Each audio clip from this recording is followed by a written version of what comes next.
First, ladies and gentlemen, I come at you with the good stuff. When the good stuff comes out, when they tell us these folks might get status, those folks might get status, awesome news happening, I'm going to be the first one to tell it to you. So it would be unfair of me to not get on here and tell you when the bad stuff happens too. And today is unfortunately one of those days. Sunday night, we got the word back from the Senate Parliamentarian that she objects and says, no, we cannot include immigration reform for dreamers, people that arrived before 18, before this year, those that were essential workers and got us through the pandemic, people with TPS, people with DED. It is not appropriate to include them in the reconciliation bill and get that passed in the $3.5 trillion budget bill proposed by the Democrats. Do not go forward with it. So horrible news to hear, for it to come in on a Sunday night to start our week off with that negative energy. Not appreciating that at all. Let's take a look here at the actual language from the Senate Parliamentarian here, talking to us about, the question before us is Immigration and Nationality Act, INA, removing existing barriers to adjustment of status that have lawful permanent residence for a variety of existing and newly created classes of immigrants, etc., etc. And in essence, here we have it. It is a policy change that substantially outweighs the budgetary impact of that change. That's the Senate Parliamentarian's answer in half of a sentence. It's a policy change that substantially outweighs the budgetary impact of the change.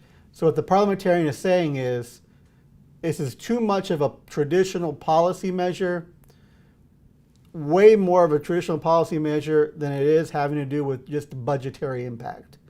Yeah, it has budgetary impact, but the substantial amount of change we're doing to the INA outweighs that, therefore it should not be included. And the majority of this document is going through the Democrats' argument and showing that the Democrat argument wasn't a winner. Remember last Friday or 2 Fridays ago, there was a closed door meeting where Democrats and Republicans made their pitch to the Senate Parliamentarian. And the majority of this is just the Senate Parliamentarian saying, okay, the immigration related stuff you brought up to me in the past, it's not precedent. We never had a decision on it.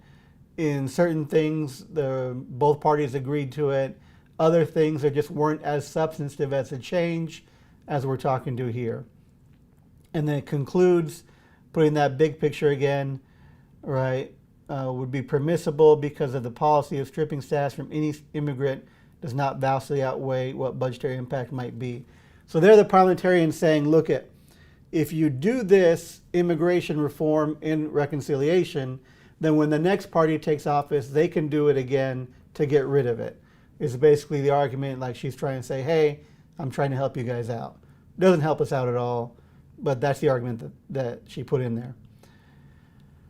And again, getting to the final sentence, further evidence that the policy changes proposal far outweigh the budgetary impact scored to it, and it's not appropriate for inclusion and reconciliation. That's what she starts with, that's what she ends with, end of story. Now, how you doing? Thanks for tuning in, appreciate it. Sorry I got my face there blocking your comment. And good morning so far, right? Still Monday, so we're gonna have that positive energy. We're still gonna dominate the week, but nonetheless, we gotta come in here and tell you about this bad news from the Senate Parliamentarian. Now, there have been other folks, right? I do not like sharing this news agency, and they're just doing this to be sensationalist, calling on Schumer and the Democrats to ignore the parliamentarian on the path to citizenship. Do I think that will happen? No, right? The Democrats have for the longest time been concerned with adhering to the procedures and the processes and keeping the Senate Parliamentarian in high esteem, and they're not going to go around and just say, well, we're going to do it anyways.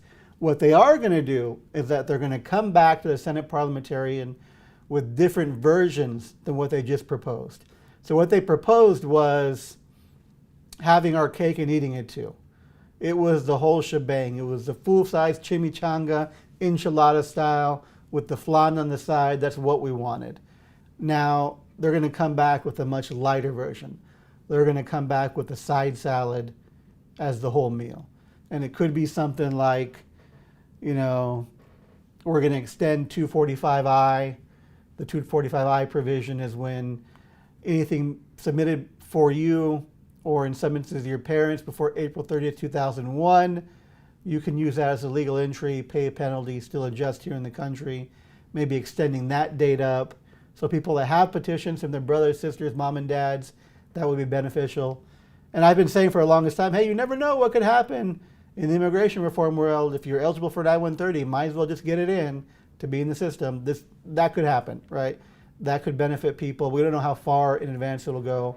I've heard other rumors of what's called registry, and that's if you've been in the country since the 70s, they're going to bring that date up. Maybe if you've been here since the 80s or 85, who knows? We don't know the dates. That's just some of the things that we're hearing, rumors that the Democrats might come back to the Senate Parliamentarian and ask for something additional, all right? So that's the gist. That's the Senate Parliamentarian 100, what we're looking at today on Monday, September 20th of 2021. Please like, please subscribe. We'll definitely get another video out when we hear what the Democrats reapproach the Senate Parliamentarian with, so you can be in the know about what the latest development is. I'm going to switch over to Spanish, but of course, keep dropping those questions down, whatever language you prefer. So, ¿qué tal, comunidad? Anoche, muy noche, descubrimos que la persona que nosotros estaba escuchando, esperando la respuesta del Senado, el Parliamentarian, escribió su decisión que no está de acuerdo que nosotros tenemos la reforma en esta propuesta de 3.5 trillones de dólares de los demócratas. Y ella dijo bien claramente que no estaba de acuerdo porque piensa que es un cambio mucho más grande y no está completamente relacionado al dinero. La decisión que ella escribió, tengo aquí, déjeme decirle, es breve, son 3 páginas nada más, y al fin está diciendo, una de las razones por no incluirlo, está diciendo que si gana otro partido, pues fácilmente ellos lo pueden quitar en el siguiente propuesta de este tipo. Entonces no quiere que se pase. Y está diciendo que los cambios que queremos es un beneficio grande para muchas personas, va a recibir muchos beneficios ser residente permanente, y es algo normalmente reservado por todo el Congreso y todo el Senado. Y por esa razón no nos va a dejar chance a incluir esta propuesta de la reforma para los jóvenes, los trabajadores esenciales y las personas de TPS y DED en la propuesta del dinero. Luego, los demócratas ya están diciendo que si quiere un cambio de todos modos en esa propuesta, ellos quieren la posibilidad de un cambio diferente, a lo mejor dando una extensión de 245I, a lo mejor dando extensión de registry, que significa si tiene más de 20 años en el país puede arreglar. No han dicho exactamente cuántos años, pero es otra propuesta que la van a poner en la mesa de el Senate Parliamentarian a ver si nos da una aprobación o no.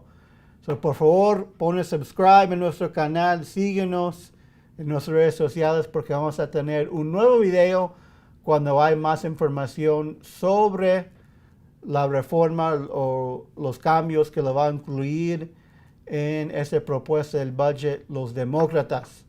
Sí hay personas que están diciendo, oiga, tenemos que ya cambiar definitivamente este proceso, pero los demócratas no lo van a hacerlo. Hay manera, siempre digamos aquí, hay manera, es cancelando, diciendo que ya no queremos el proceso otro viejo del Senado del filibuster, y si quita eso no tenemos que preocupar del Parliamentarian y seguimos el mismo camino. Los demócratas no están haciendo ni eso. No lo van a ignorar la decisión, no le van a quitar el filibuster, entonces van a regresar a la misma mesa del Senate Parliamentarian con un cambio diferente, un cambio no tan fuerte. Esas son las noticias de hoy. Y otra vez, perdón de empezar la semana con algo tan negativo. La posibilidad de 8 millones de personas y sus familias tener una vida muy diferente aquí en el país. Sí, nosotros estábamos muy cerca. Si la decisión del Parliamentarian fue positiva, nosotros íbamos a estar celebrando hoy. Pero afortunadamente estamos diciendo, ok, tenemos que buscar otro camino para hacerlo. No va a ser esa propuesta lo que nosotros queremos, pero ¿qué más podemos lograr mientras que peleamos por la reforma más grande que nosotros sabemos que queremos y necesitamos? So that's the information, ladies and gentlemen. Questions, comments, concerns, throw them right there in the comments. Appreciate everybody tuning in. Hope you have a great rest of your week.